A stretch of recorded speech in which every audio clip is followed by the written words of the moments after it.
Sithanda ukubingelelana njalo sihlobo esithandekayo kusifundo sethu sesikhombisa lapho sikhuluma kusihloko esithi sona komunye walabo abafowenu abancane.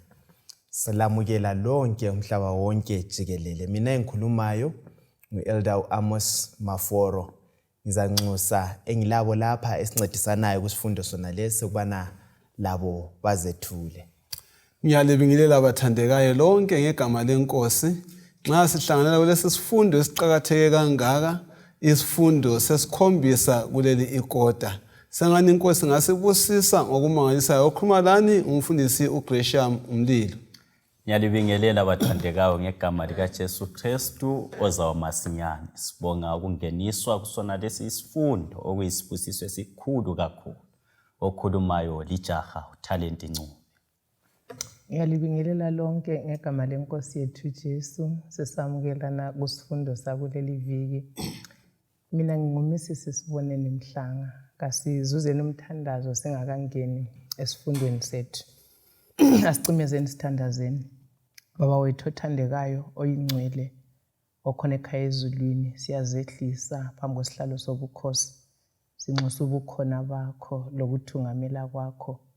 Nansi isifundo esiveza ukuthi sifanele ukuzuza inhliziyo efanele kaJesu eyokunanzelela laba abaphakathi kwezinhlupho labaswelayo. Siphi inhliziyo lozwelo, usiphi inhliziyo lothando. Sonke sizakuzwa leli lizwi siyisize usenzele lokho esingeke sizenzele khona. Susa inhliziyo ezinganakiyo, inhliziyo zelitshe. Senzele kahle uthungamele kusona lesi sifundo. Sithinta izinhliziyo zethu bese siguqulwa silungele umbuso ozayo masinyane. NgoJesu siyabonga, amen. Amen. Siyabonga sihlobo esithandekayo kusifundo sethu esithathekisayo esithi sona komunye walabo abafowenu abancane. Sizaloyisa ukubana sike sixoxe sinanzelele kumhlaba lo esiphila kiwo. I-statistics esilaso bathi bona kumhlaba lo esikiwo i-1% yabantu abaphila kiwo yiwo abaphethe inotho esingayithi 99% yomhlaba wonke. Kukanti 99% yabantu bayibhangisana i-1% yenotho. Kukanti umhlaba wonke singabelana kuthiwa kungenela umuntu wonke enele sidle sisuthe kungabi lo yedwa oswelayo. So isifundo sethu sizazama ukubana si-addresse ama-challenges wona la esihlangana lawo. Sakucela lapha waNcube usibalele i-memory text yethu esithola kuMateyu 25 ivesi 34. Amen. Ifunda kanje. Ithi lapho ke inkosi izakuthi kulabo abangakwesokunene kwayo, wozani lina elibusisiweyo ngubaba, thathani ilifa lenu, umbuso owalungiselwa lina kulokho kwadalwa umhlaba. Akungayini ivesi 40 futhi mhlobo wami. Uvesi 40 uthi inkosi izaphendula ithi ngilitshela iqiniso ukuthi loba yini elayenzela loba ngomncinyane kangakanani walaba abazalwane bami lakwenzela mina. Sibona ngani kukhulunywa ngobani nxa kukhulunywa ngomunye walabo abancinyane. Sihlanganise isihloko le memory text yethu. Nxa ukhulunywa ngomunye walabo abancane bathandekayo, kusifundo sethu salamhlanje sibekelwe abantu abangelaboyise. Abantu abangene phakathi kwezimpi balahlekelwa impahla yonke. Abantu abazintandane, ofelokazi abafelwayo asebethele. Konke lokhwana yiwo labo bantu okukhulunywa ngabo. Okuveza ukuthi ibandla leli esikulo kumbe thina njengamaKristu kakusombuzo kubana sibe lokunakakela abantu abanjalo. Kungumlando wethu sokumana sibanakela sombuzo yindingeko ubana sikwenze khonokho. Bakhona abanye ngabo ngama-single parents odibana sibasebenzele sibancedise ngalokho singabancedisa ngakho. Siyabonga. Kutsho ukuthi bakhona labo bantu baqambayo. Sonke sisuke ezimulini, sisuke emabandleni la kuma communities. Anisa sibananzelela abantu. Singaba bazinjani laba bantu kulezi insuku esiphila kizo? Yes. Utbana yes. ngibona ingani emabandleni lapho esiphila khona ema-church singakabali phandle esikhonza lapho uzananzelela ukuthi izimfanti ziba ziningi bathandekayo. Kwesinye isikhathi kuyabhubha umzalwane ubaba lo mama bahle batshone one time silabantwana bona la siyabe si-attendile umngcwabo wona lo safika sibili sabakwazi ukuthi bachiya abantwana then ilihlo lethu lisala limi njani ebantwaneni la. Izingozi kwesinye isikhathi esizi-attendayo izimfe esizi-attendayo yizo eziyenza ukuthi sihle sibone ukuthi lapha sokule need la indinge khona.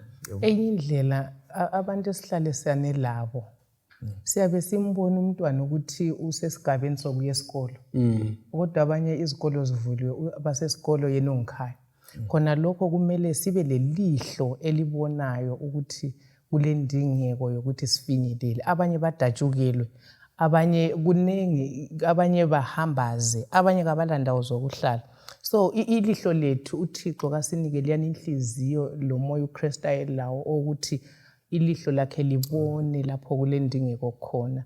Ngize ngikhumbule indaba ebalwa nguJohn othi uyamthanda uKristu kodwa engamthanda umfowabo kumbe engamzweli ungumqambo wama. So sisilele enhlizweni uKristu ayelayo kumbe inhliziyo uKristu alayo eyokuthinteka ngezimo zabanye abantu. Othi ngingeze kulokho hayi angikuthathanga kukotali yethu kodwa ngikhangela nje ukuhleleka kwebandla.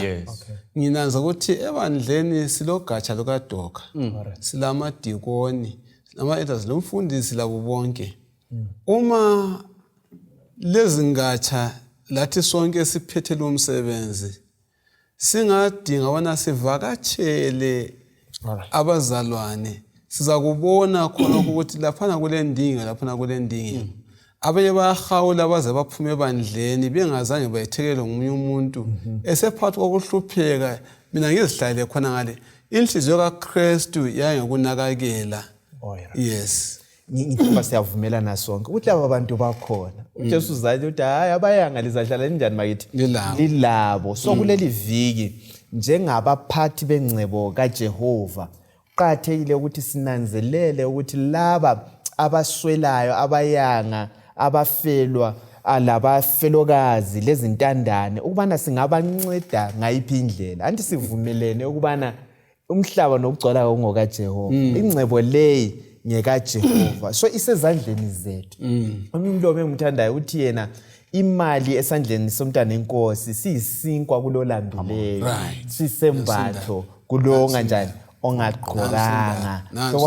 Angicela ukhangele ngifithizele la ukuthi kule ndoda yakuya kuJesu sithi nguphi umthetho omkhulu. Abe sesithi uthanda uNkulunkulu inkosi yakho ngenhliziyo yakho yonke, abe sesithi owesibili uyilo wathanda umakhelwane njengoba uzithanda.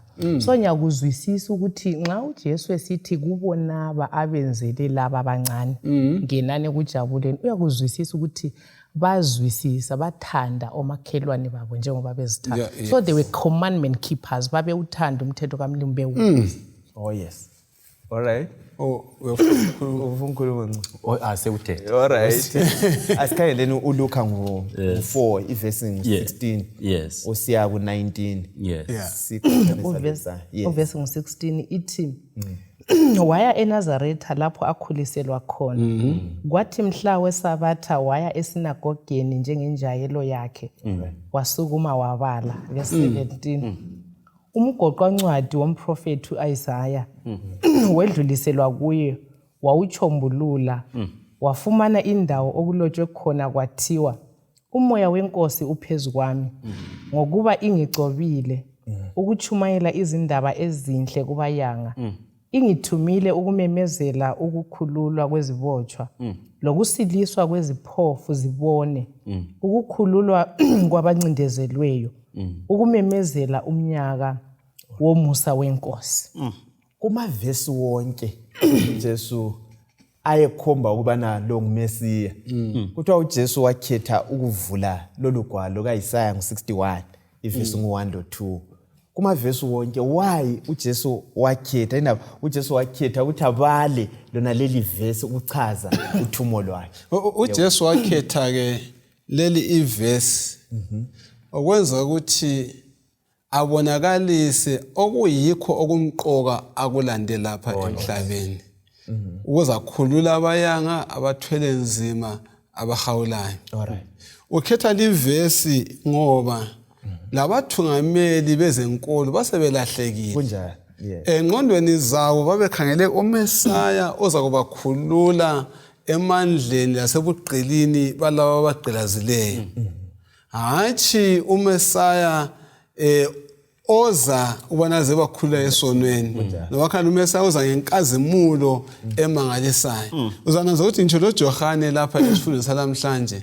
Umbhabhathizi la kwangani kuyamphica kancane. Kunjani? Wazibuza ukuthi kanti uMesaya senze umsebenzi wamela wenze okusikhulula emandleni esitha lapha ubugqilazwa ngesinye isizwe. Wathumela ilizwi. Nxa sethumela ilizwi impilo kaJesu Kristu thana hayi hambani ndiye mtshela ukuthi iziphofu zenze njani ziyabona alethe konke akwenza okokusiza abanjani abathwele nzima ukunakakela abathwele nzima ke yikho ethathalana ivesi eveza uthumo lwakhe kakhulu uze khulula abantu ebunzimeni. Lolu yiluthumo lolu powerful kungu4 okuyizinto lokho kuthi umuntu oswelayo engqondweni kodwa enothile material elazo izinto layo udinga ukuncediswa ngomnyanga ungumnyanga engqondweni kodwa izinto kakwazi kunjani kuzisebenzisa ulazo sibili kube sokusiba lo muntu onothileyo engqondweni kodwa izinto ezibambekayo kakabi lazo ngaba ngumuntu omutsha lo unothile engqondweni sibili ngintandane kala zinto kungaba imali kungaba yini social capital economic capital kaya layo but umbono engqondweni unjani ulawo kodwa abantu abangamsondelela ukuthi bamncedise bathi amfana since ulama ideas intandane sibili but sibone ngani singabuya ku capital both social and economic kube sokusiba lo muntu onothile engqondweni lonothileyo emalini ayilo kalanda kube sokusiba lo muntu osweleyo engqondweni ongumnyanga engqondweni aphinde abe ngumnyanga lasezintweni. So uJesu ebuya wayefuna ukuaddressa konke lokho thina iside lethu namhlanje sikhangela laba abavele beswele kakhulukazi ezintweni. uJesu wathi ebuya wayeaddressa iproblem kuqala engqondo isono esibili wayenganeglect abasweleyo sibili emalini. So wayesithi ngaku-address iproblem yesono seku-empowile ingqondo so that you can be able ukuthi nxa usubambile okubambayo wa-empower njengomfelokazi njengentandane usulalokho lakho ungakusebenzisa for the cause kaNkulunkulu ngoba kulakho ukuthi bathi bekuphile ilokhu zenini bethi bekuphile imali yakhona uyintandane but still uyedakwa ngoba kawu-empower ngani ingqondo. uJesu was addressing that. Alright, uJesu wayebuya lapha emhlabeni ukuthi azokusethula imithwalo yonke yona. Oh yes. Lokuthi asize abantu asitshengise ukubana ukukhonza ukukholwa okuqothwe yikuphi. Khanyela lami uJakobe ngo1 ivesi ngo27 sizwe ukubana ukukholwa okuqothwe yikuphi ukhangelelwe akushale eyivula le ivesi okwenza ngumbuzo wakho oqala okwenza vele uJesu azihlanganise lalabantu abahawulayo abathwele nzima ukuthi abantu abethwele nzima bayanga babekhangelwa phansi. Emcabangeni yabantu ukuthi ubuyanga lo babuthiwa yisono yisoni babebona kungcono. Ngakho ke ivesi azayibala lapha isiletha ingcazelo yokukholwa okuphelele okuhlambulukileyo. Okay, nanzelele ingozi yokungaqedisisa umbhalo. umfundisi kwathinta ukuthi uMesaya wayekhangelela ukuthi uzabuya ngenkazimulo Yes. ukuthi iscripture sasikhuluma nge-second coming sasisetshenziswa ku-first coming so Yes. ngibona ingozi enkulu kithi amaKristu okungaqedisisi umbhalo uzasilahlekela njengathi khathi esikhayela ukuza kwenkosi yethu Jesu kufanele into siyibambisise kuhle uJakobe ngo-1 ivesi ngo-27 ithi ukukholwa okwamukelwa nguNkulunkulu uBaba okuhlambulukileyo njalo kungela sici kuyilokho ukugcina izintandane labafelokazi ekuhluphekeni kwabo kanye lokuzigcina thina ngokwethu ekungcolisweni ngumhlaba. Sitholani kulivesi empilweni yethu yokukholwa nxa sithi siyakholwa njengoba sesitshela ukuthi ukukholwa okuqotho yilokho siyakwenza na ufuna siphendule ngaleyo ndlela yebo mfundisi. Okay. Nxa sithi siyakwenza na.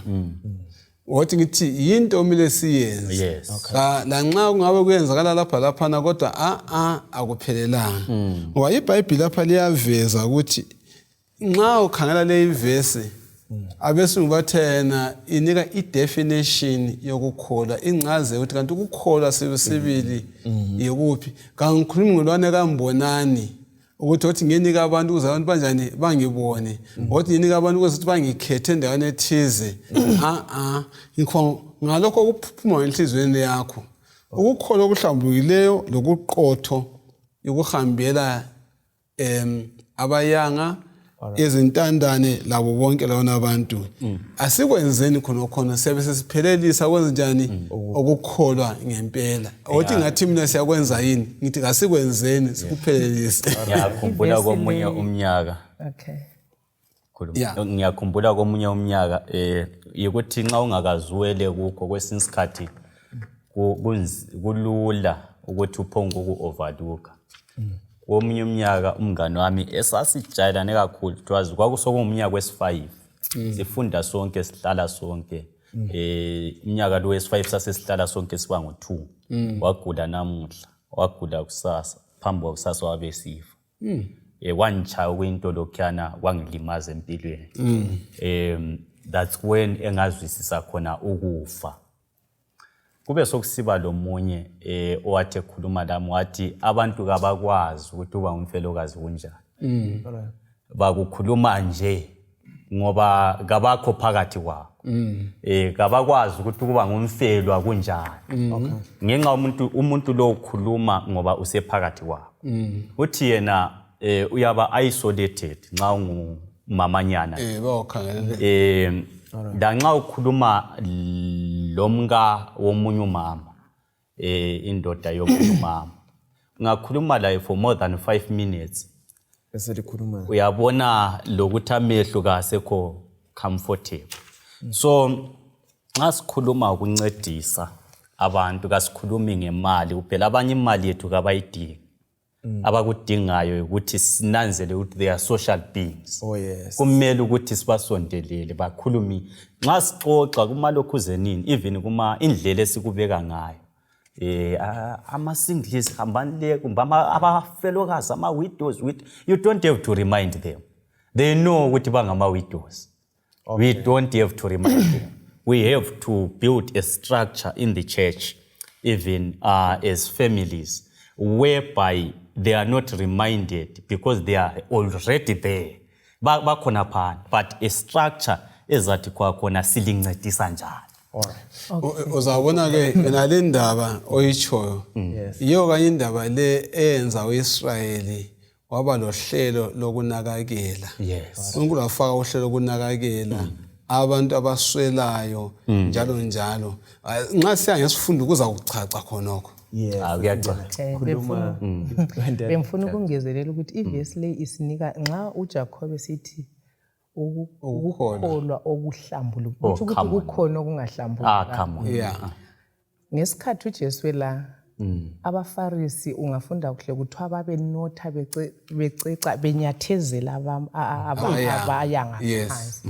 So yiyo inkolo engcolileyo eyokuthatha advantage ngomunye umuntu kumbe kunganake ukuthi omunye umuntu ungubani. So ngiyakuzwisisa ukuthi i-religion uKristu azafundele umcabango wayeveza ukuthi ukukholwa kuyikho yilokho okudela lokho engikho khona ukuze ngifinyelele omunye umuntu ophansi yikho kwenza uJesu wasuka ezulwini actually iverse ayifundile ukuthi yikho engulandileyo ngoba ungayifunda uverse 10 ithi inkosi ilanda ukuzodinga ihlenge lokho kunjani okade ulahlile so uJesu sibizela emoyeni alawo okusacrifice akube ngomunye umuntu kungabi yimi yikho ukukholwa abanye bethu inotho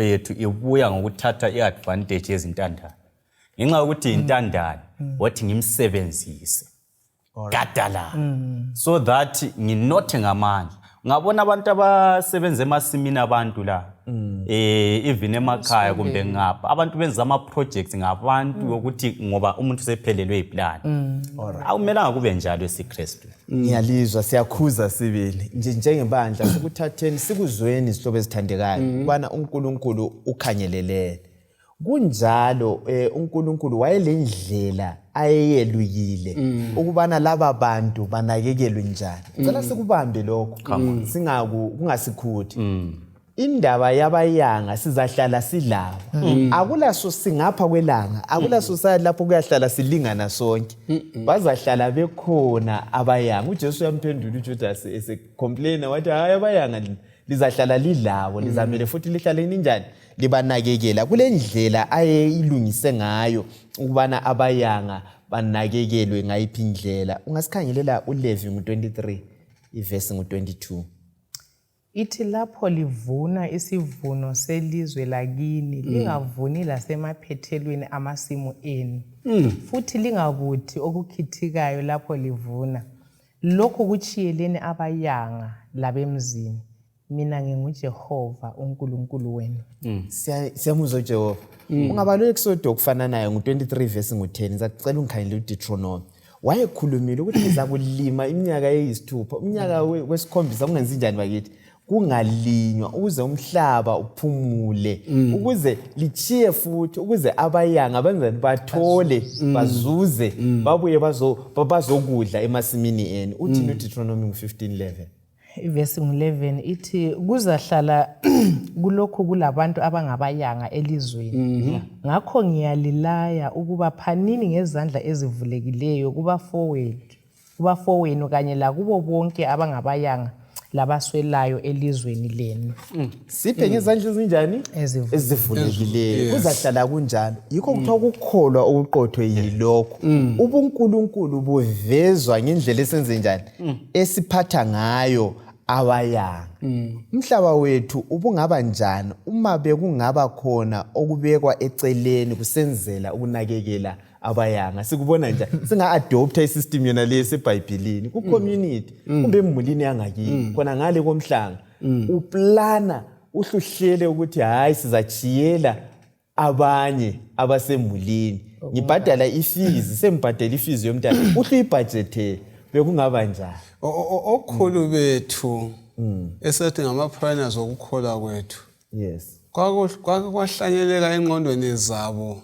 ngifuna ukuletha nje lokhu kodwa nguletha ngendaba yangesabatha kakhulu kwahlanyeleka engqondweni zabo ukuthi isabatha linye ngalinye nxa ngisiya enkonzweni ngilungisela ukudla kwangesabatha ngingalungisi okwanele mina lekhaya lami kodwa ngifake ukuthi funa kube lo muntu oyedwa bababili oku-extra lokho usenzela ukuthi ngaze kufika izethekeli so umbuzo uthana uma singenza lezo zinto kungaba njani ngibone ngani ichurch nxa inakakela awusoze kudinga ukuthi siyethatha i-effort ye 2-3 weeks sichumayela abantu vele badinga abantu abanakakelayo umuntu uzakungena athokoze abe khona ebandleni lobuqili bo-corruption bungaphela nxa sinakakelana ngoba angisoze ngifumana ngigodle izinto zibe ngezami ngedwa ngisuthe ngedwa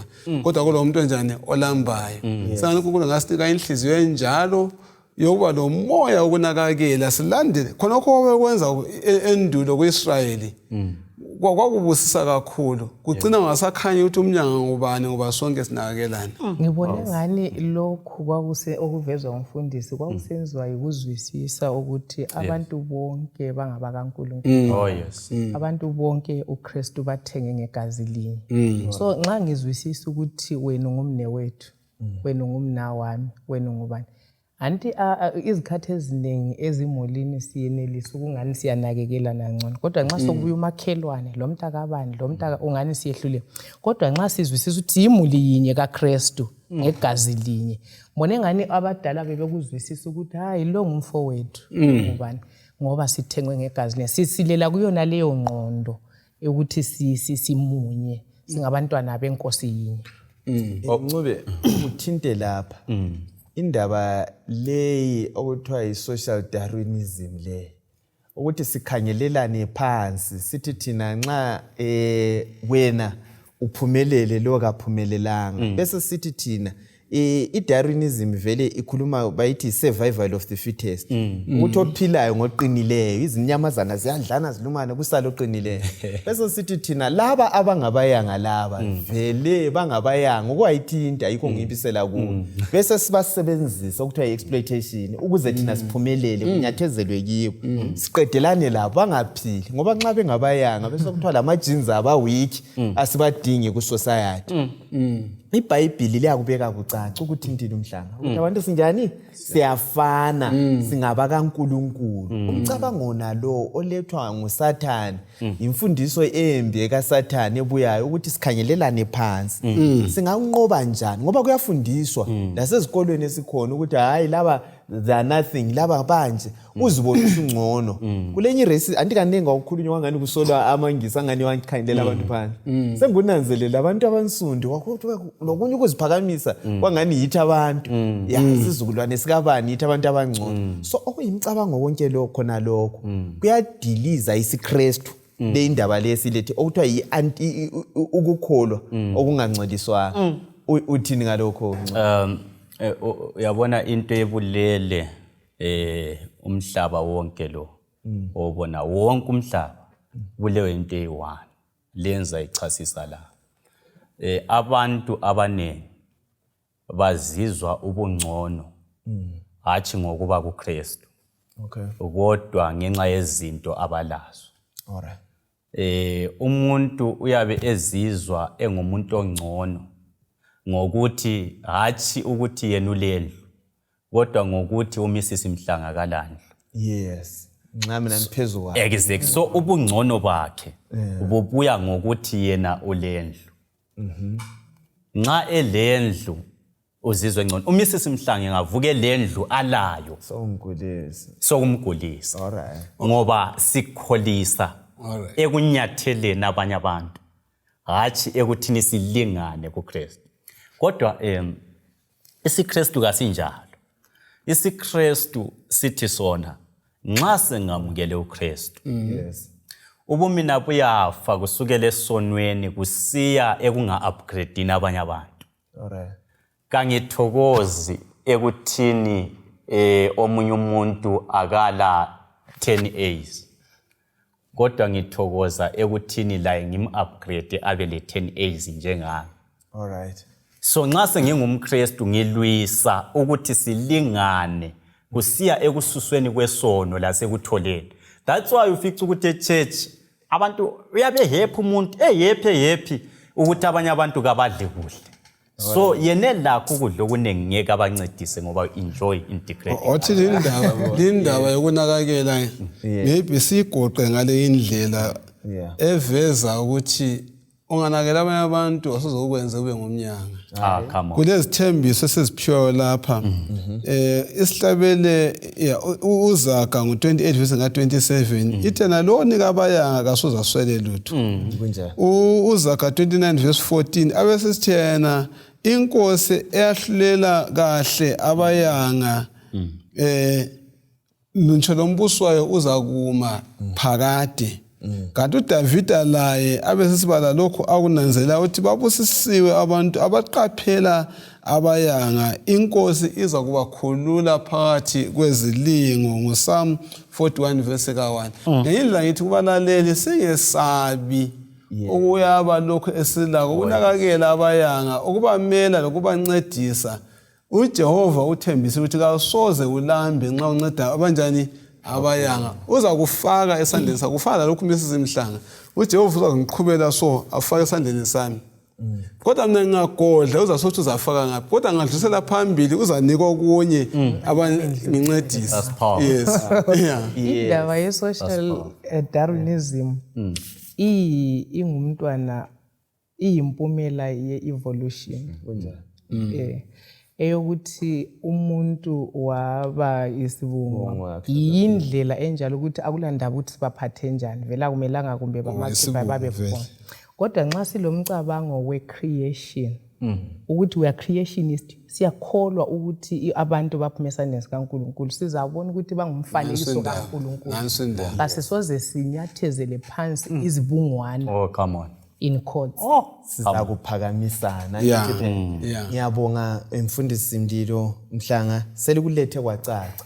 Awusweli ukunceda awuyi kuhawula lobu ungakhanyela emhlabeni wona lo amazwe wonke ancedayo wakhanyela ukuthi aphumelela njani lapho kusizwa abanye abantu uzabona ukuthi uyaphumelela njani lo muntu osizayo uyaphumelela azuze lo mhlaba wadala ngokupha ungathela isihlahla siyakunika ama fruits lezulu lapha asikhangeleni lapha uMateyu 19 eMateyu 19 verse 16 usiya ku 22 sifuna ukuthi lapha sike sikhangele le indodana leyi eyayinothile insizwa leyi enothileyo ukuthi uJesu uthini ngayo ngicela usibalele lapha ithi kweza enye indoda kuJesu yabuza yathi mfundisi ngenzeni okulungileyo ukuze ngizuze ukuphila okungapheliyo na uJesu waphendula wathi ungibuzelane ngokulungileyo na munye kuphela olungileyo uma ufuna ukungena ekuphileni landela imilayo. Indoda yabuza yathi yiphi na uJesu waphendula wathi ungabulali ungaphingi ungebi ungafakazeli amanga hlonipha uyihlo lonyoko njalo thanda umakhelwane njengoba uzithanda wena. Ijaha lathi yonke le ngiyigcinile pho ngisaswelani na uJesu waphendula wathi aluba ufuna ukuthi uphelele thengisa yonke inotho yakho uphe abayanga lapho ke uzakuba lenotho ezulwini usungeza ungilandele. Siyayizwa indaba le yensizwa le nothile oqala kuthiwa yayinothile igcina imithetho yonke uthi wayengaphuli lutho kodwa esenza konke lokho kuthiwa wayenganjani engaphelelanga. Kuyini uJesu akuqambayo okwakuza kwenza indoda iphelele esikhuluma ngakho kusifundo sanamhlanje uthi kuthiwa umuntu uphelele uyabenze lo kwakumele athengise abe sesipha abayanga kwakumele athengise abe sesipha abayanga athengisa lakho abe sesipha abanjani abayanga so esikutsho incube ukuthi ukukholwa kwethu nxa singaphi akuphelelanga singagcina imithetho yonke singafebi singatshontshi singenzini 10 out of 10 no corrections kodwa nxa singaphi singanakekeli abaswelayo asinjani bakithi yebo khona pho maforo nxa actually ukungaphi ikungagcina umthetho kunjani ngoba uthe umthetho wesibili omkhulu ngothi thanda umakhelwane njengoba uzithanda nxa mina kufanele ngigqoke umakhelwane amfanele agqoke nxa kufanele ngidle umakhelwane kufanele adle so ukumlalela uNkulunkulu ikupha ukupha ikumlalela uNkulunkulu so sekumele sitshintshe indlela esizwisisa ngayo izinto angithi phela indlela esizwisisa ngayo ukugcinwa komthetho kaNkulunkulu kuko konke sikwenzayo asibeni ngabantu abaproject ongananzelela indlela uJesu ambuza ngayo kakasombuzo awubuza wonke umuntu uJesu yananzela uhlupho lomuntu munye ngamunye ukuthi umntana wami lo kuyini ongamenza angapheleli lapha awumenza ambuze ngaleyo ndlela ebizwa lensizwa wayesenanze ukuthi linsizwa esiyenze imali yaba yisithixo sayo. Yayisikhonza Imali sikhonzwa lapha. Okwesibili lindoda kwase kunzimana ayehlukane lenotho. So uyamtshela ukuthi nxa ufuna ukuthi wena uphelele njana ethile uMrs Mhlanga. Nxa ufuna ukuthi uphelele, uphela kwakho kunzima kodwa kungcono ukuthi lahlekelwa inotho kodwa ufumane ini izulu. Ya, ufumane izulu ngoba kule ngozi okubuswa yinotho. Yes. Sifuna ukuthi sike sekunanzelele khona lo sizaqathanisa lapha lo Zakhewu. Ukuthi ingozi yona le uyazi engithesiphala lapha kuthiwa insizwa lenothileyo Jesu wayifisela ukudla ukuthi angathengisa konke. Lo wamnxusa wathi ubusungilandela. Usungilandela, yes. Abanengi elidiyo uJesu wazangathi abamlandela. Kodwa lo wathi ubusungilandela. Kuthiwa yena wasekhethani okomhlaba wakhetha inotho yakhe. Wathi lokho kwezulwini lokho hayi lokho angingeni ndawo. Labafundi badana. Bazi babuza umbuzo kathi manje pho ngubani oza ngene ezulwini nxa lo esimkhangeleyo nothile efulathela kanje. Fulathela ngithi phela. So la kwasuka futhi esedani ngoba ingqondo yakhe yayisenotheni kabani yakhe. Ake nisikhangele enye indoda eyayicebile ayinothile kuthiwa uZakhewu. Indoda yayisebenza ngosuku lwanamhlanje nxa selizweni lakithi singathi yayiseZimra. Ngithi vele yes esebenza eZimra ethatha i-tax collector i-tax uyafika esigabeni lapho athinteka khona enothile njalo sibalele uLuka ngo19 kumbe sakhetha lama verse la qala ngoverse 1 usiya ku3. Okay. uJesu wangena eJericho kodwa esedlula. Okay. Kwakule ndoda eyayithiwa nguZakhewu wayeyinduna yabathelisi enothile. Wayefuna ukubona uJesu ukuthi unjani.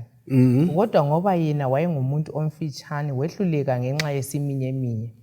Wasegijimela phambili wakhwela phezu komkhiwa wesikhamori ukuze ambone njengoba uJesu wayesiza ngaleyo ndlela. Siye ku8 uqede siye ku10 verse 8. U8 abesesithi kodwa uZakhewu wasukuma wathi enkosini khangela Nkosi okwamanje nje senginika ingxenye yenotho yami kwabampofu njalo uma ngike ngadlelezela omunye umuntu loba ngakuphi ngizambhadala ngokuphindwe kane lokho engakuthatha.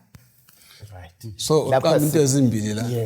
Unika abampofu nokubhadala alaba bathathele ngendlela engasiyo. Yabe ufuna uzisa khona apha. Yes.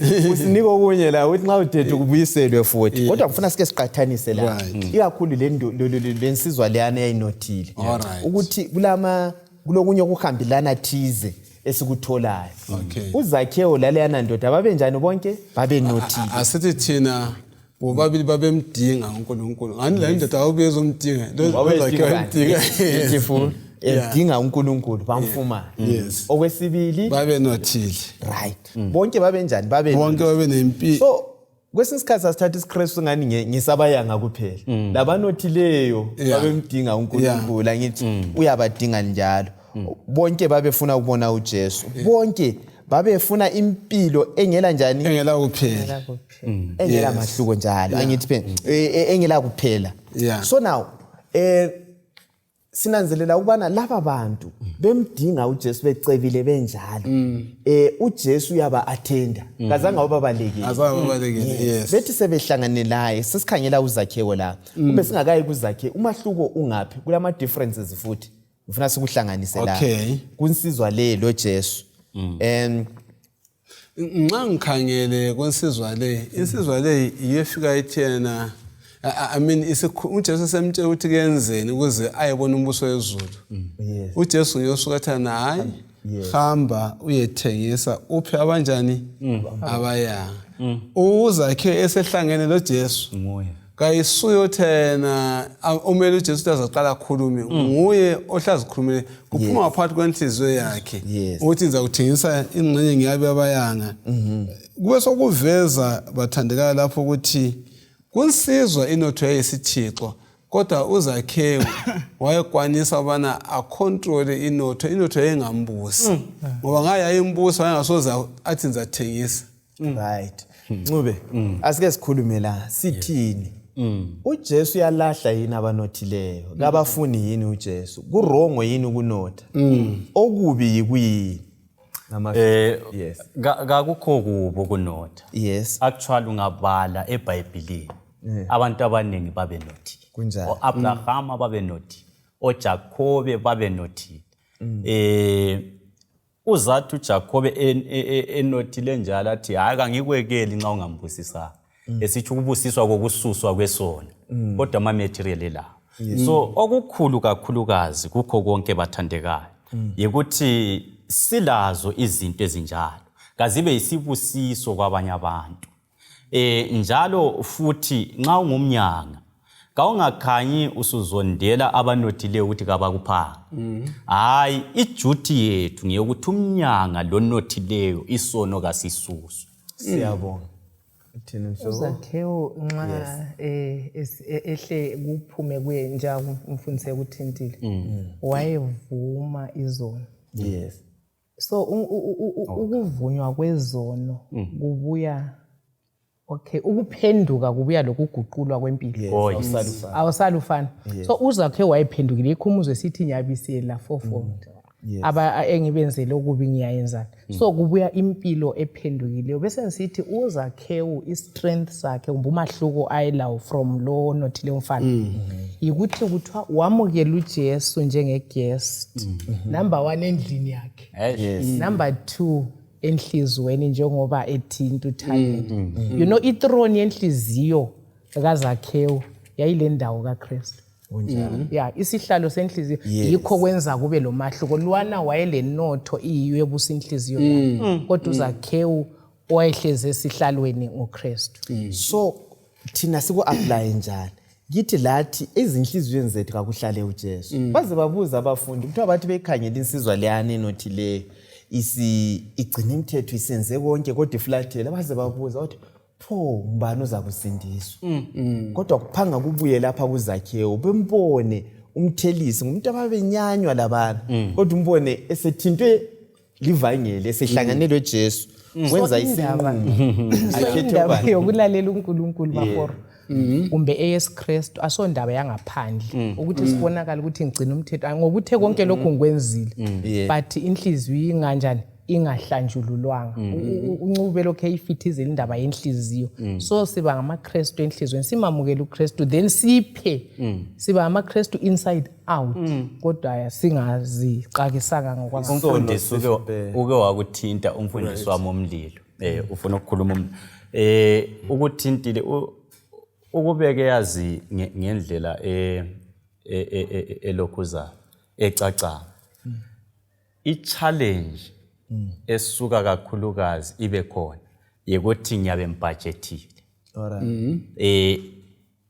Ngikhangele I think undoda lo wakhangela ngingathengisa konke ngizaphila njani? Angeke ngiphile. But nxa usukunanzelela uyakunanzelela ukuthi uThixo is our provider. As long kunguyocommandile ukuthi ngiphe umnyanga ngingayipha ngihambise kumnyanga direct ngeke nginjani. Yes. Ngibona indaba elapha bathandekayo. Ngesivezela soba lokuthi konke eselakho ngamandla okusebenza ngithwele leyo notho. Impahla esesandleni zami mina kimi nginjenge abasilungu bathi channel nginjengempompi yamanzi yokudlulisela lokhu uJehova nginike khona ngikuse kubayanga ngoba yikho lapha phela ubona uJesu ukhuluma le jaha insizwa enothile uthilo uMrs Mhlanga thanda uNkulunkulu wakho inhliziyo yakho njani ubusuthanda umakhelwane wakho njalo kunjani uzithanda. Nxa sengimthanda umakhelwane wami ngizathi leyo notho efaka esandleni zami ngimeke sure lo makhelwane wami kanjani uyazuza something. iBhayibheli linqalithana abasoze baphele abayanga sizahlala silabo kokuphela kusobala ukuthi bathandekayo labanothile bazaba bakhona kodwa ubanike ngabomo inotho ukuze bancinisa abanjani abayanga Alifundisi khona lokho kwelapha isifo. uNkulunkulu ugcina abayanga bephakathi kwethu uzelapha isifo sobugovu empilweni sizuze ubuNkulunkulu. Hey. uNkulunkulu yasisebenza sihlobo esithandekayo. Ake nisivumeni. Ungabakwazi ukuthi ubuye unjani kuwena lomhlaba kuze ngikhumbuze uJobe. Ensikhangelela inceku uJobe. Uthi yena ngibuye ngize ngizakubuyela nginjani bakithi. Asikhangeleni uJobe ngu1 verse ngo8. Right. Sike sinanzelele lindoda. uJehova wasesithi kuSathane, usuke wayinanzelela yini inceku yami uJobe? Kakho emhlabeni onjengaye. Right. Galasici, uqondile. Indoda emesabayo uNkulunkulu, exwaya okubi. Hey. Mbani uchazisa lo muntu lo? Olenhlanhla umuntu izwe limkhulumela ngale indlela. Ngoba nxa ufunda lapha baze basebenzisa lesilungu ethi verbatim. Okutsho ukuthi nguNkulunkulu ngomlomo wakhe wathi kakho umuntu emhlabeni onjengayo ongelasici oqotho owesaba uNkulunkulu loxwayo sengani lami ngezwa lelo gama lisitsho kimi into enjalo. uNkulunkulu ngokwakhe. uNkulunkulu ekhuluma wona. Ungakhulunywa ngawe yini? Ungakhayela amavesi andulela yona le. uJobe lo uNcube wayenothile. Kuyavuma zihlobo ukuthi unothe ube qotho. Kuyavuma ukuthi unothe oxwaye okubi. Kuyavuma ukuthi unothe ungabi lesono. Ngoba izikhathi eziningi sasithi abantu abanothileyo ngabantu abaganyileyo badingile okunye okuyimkhoba bathini kwathini. Kodwa iBhayibheli liyakuletha kucaca ukuthi kuyakhonzeka umlimo umuntu enjani bakithi enothile eqotho. Ake sifuna ukuthi sinanzelele ukuthi uJobe lo kuyini okunye kwakhona okwakumenza abe ngongcwele umbe okwakumenza aphelele. Hathi ukunotha lokugcina imithetho nje kuphela. Esike sakuchaza ukuthi umuntu ogcina imithetho ngokuqotho uba njani. Sikuthola kuJobe lapho. Ungakhangela uJobe ngo29 ivesi ngo12 usiya ku16. Ufakaze sithi uyenzani. Wayesenzani. Uthi ngokuba ngalamulela abayanga abacela uncedo lezintandane ezazingela muntu wokuzisiza. Indoda eyayisifa yangibusisa ngenza inhliziyo yomfelokazi yahlabelela. Ngavunula ukulunga njengezigqoko zami. Ukwahlulela kuhle kwaba yisembatho sami lengowane yami. Ngangingamehlo kwaba yiziphofu lezinyawo kwabaqhulayo. Nganginguyise wabaswelayo. Ngayimela indaba yesihambi. Liyamuza uJobe? Uthi nanku engangikwenza.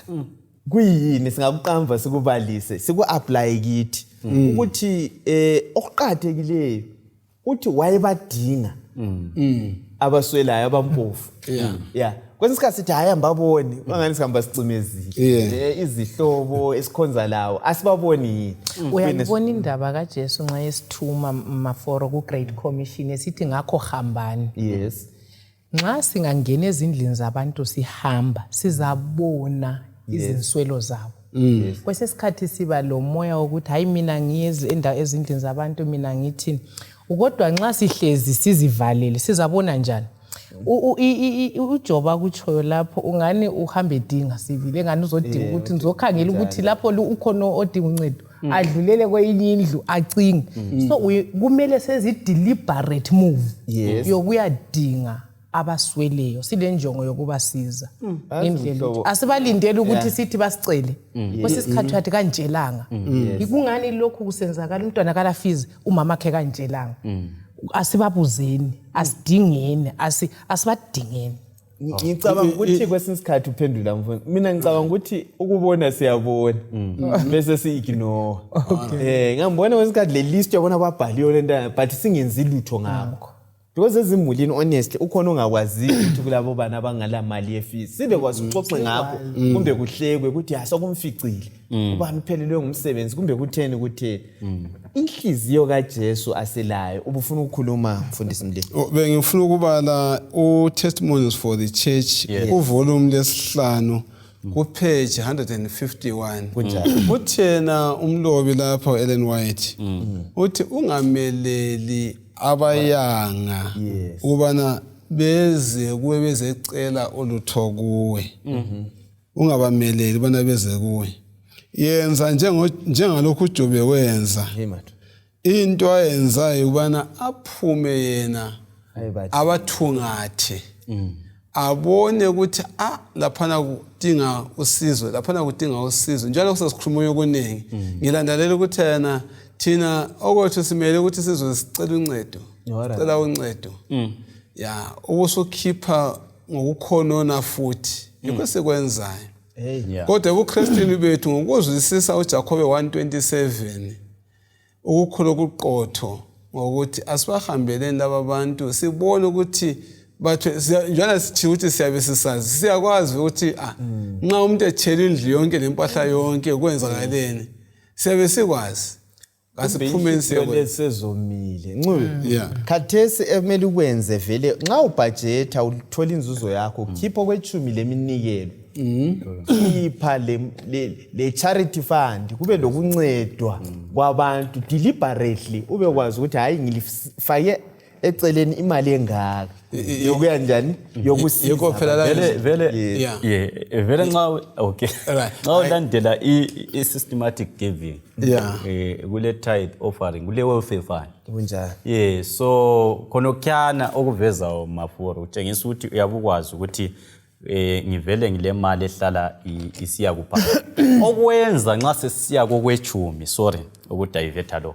okwenza nxa usosiya kokwechumi uzokusiba lembuzo efana lokuthi manje ngathi ngihambe endleleni ngihlangane lomuntu ongumnyanga ngiyakhipha inowechumi ukuthi awunanzelela ukuthi vele iBhayibheli lithi tithe offering welfare fund bekuvele kukhona kwaIsrael kwakunjalo sesathinta lokunakekelwa kwezihambi so asikukhuthaleleni izihlobo ezithandekayo mfundisi Mlilo obusithi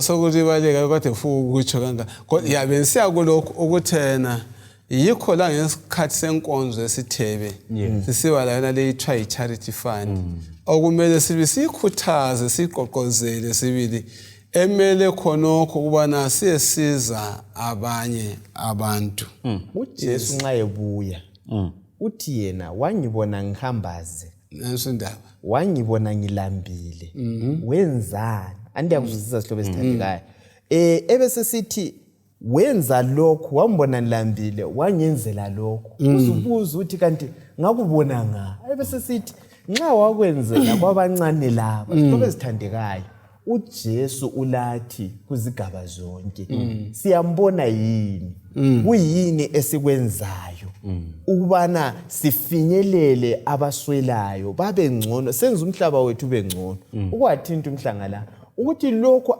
kunceda mina kwelapha mina ubugovu kungifundisa ubuNkulunkulu sengifunde ukuthi ngoba owaqalayo ukupha ngoba uNkulunkulu yikho imemory text yethu ithe ngize mina ukuzolamula lokho ngizosiza ngalindlela kezwakala inhlobo ezithandekayo so umlimo kwangana angasisiza sikuphile lokho sifuna ukuthini sigoqa lapha namfundisi bengifuna ukukhangela uYesaya 58 verse ka6 kusiya ku8 lesi sahloko sithinta izinto eziqhakathile kwesikhathi siyasiqinise ukuzila ukudla lani kodwa ke asike sizwe uYesaya ngizayibala kuphela angeze ukukhomenta nisiya phambili ithi kayisikho lokho ukuzila engikufunayo yini ukuthukululwa kwezibopho zobubi lokukhululwa kwemichilo yejogwe ukuze bakhululeke abancindezelweyo kwaphule wonke amajogwe kayisikho ukuba wahlukanisele ukudla kwakho labalambileyo lokungenisa abayanga emzini wakho uyabusehla usiyaphambili nanso into eveza bana ekumele uthi ngasiyayenza kwesikhathi uyababhizi ngokuzila ukudla kodwa wena uvile ugodla konke lokho anuncindeza abanye abantu asenzeni uNkulunkulu kwamukelekayo ukuze siphile impilo engcono konke lokho kokubukwa okuzibonakalisa ebantwini akusebenze asibeni lokukholwa okulezenzo kuthiwa nxa sisenza lokho yi-stewardship esisezingeni laphezulu ungabona yibunceku obuthembekile obusezingeni laphe okukhangelelwe ukubana sikwenze amazwi akho okugcina ncane ngilezinto ezimbili esingancedisa ngazo abantu eyakuqala kwesinye isikhathi uqakathekile abafelokazi labafelwa kumbe lentandane ukuthi singabaphi inhlanzi sibancithi iwuka. Okay. Asibaphe iwuka layo. In as much as sibapha inhlanzi, asibaphe indlela yokuthi bangazincedisa njani. Okwesibili, bakhona abangakabi abafelokazi, bakhona abangakabi ngabafelwa, bakhona abangakabi izintandane. Ungakuchaya indiva ukuthi kungakufikela anytime. Prepare. Abenze psychology lento othiwa flee or fly mode. Ukuthi uyalungiselela into ingakanjani ingakafiki. Kathesi njengomuntu ongasomfelwa make sure ukuthi uyancedisa abafelokazi. So that lawe nxa kukwehlela into vele oyijayele ukuthi abantu abanjalo bayancediswa. Alright. Amazwi akho ukucina. Kule sikhuthazo lapha ukuthi nxa sisamukela abampofu sibenzele ukulunga sibakhulula kulokho okubahlukuluzayo samukela uKristu. Nxa sibaxwaya siba neglecta sixwaya uKristu sala uKristu. So uNkulunkulu kasinika ingqondo kaKristu owehla wachiya izulu leglory yonke ukuzodinga thina lapha. So abantu bonke bangaba kaNkulunkulu, sonke sidalwe ngomfanekiso kaNkulunkulu, sonke sithengwe ngegazi linye, singumuntu lo mfowabo. Umlimi kasinike leyo ngqondo. Nxa ugqiba ungakhangela umoya wesiprofeti uDesire of Ages ipage ngu-637 no-639 uza kuthola lokho bekuthintwa nguMrs Mhlanga. Also nxa sesigqiba vele ekugcineni ukwahlulelwa kuya ngokuthi senzani saphathana ngayiphi indlela. Amen. Yiphi indlela esancedisa ikakhulu abampofu. uJesu ukhathazeke kakhulu ngabaswelayo abakhangelelwa phansi izintandane labantu abanjalo. Nxa sikholwa akeni sibeni lokukholwa okupractical. Mfundisi Mlilo ungatsho amazwi akho ukucina ubususikhulekela. Sisiyabonga engakutsho nje ngamafitshane ukuthi bathandekayo usekuchilo umaforo sizakwahlulela ngalokho uNkulunkulu akufake ezandleni zethu la ngendlela esikusebenzise ngayo. Abayanga bakhona phakathi kwethu labaswela labadubekileyo senzani ngabo emabandleni. Ukukhula kwethu kuyakhanya yini ngezenzo kumbe kukhanya ngomlomo yini? Sana uNkulunkulu ngasiphathisa sikuphile esikukholwayo kasigubela amakhanda sikhulekene. Baba wethu othandekayo osezulwini lalapha emhlabeni siyabonga Nkosi ukukhunjuzwa ngokunakakela abayanga izintandane ofelokazi abaphila phakathi kwethu. Sisize Nkosi njengebandla, sisize Nkosi njengamalunga ubana senze khonokho kanye wona wakwenzayo wakuphila lapha aphansi kwelanga.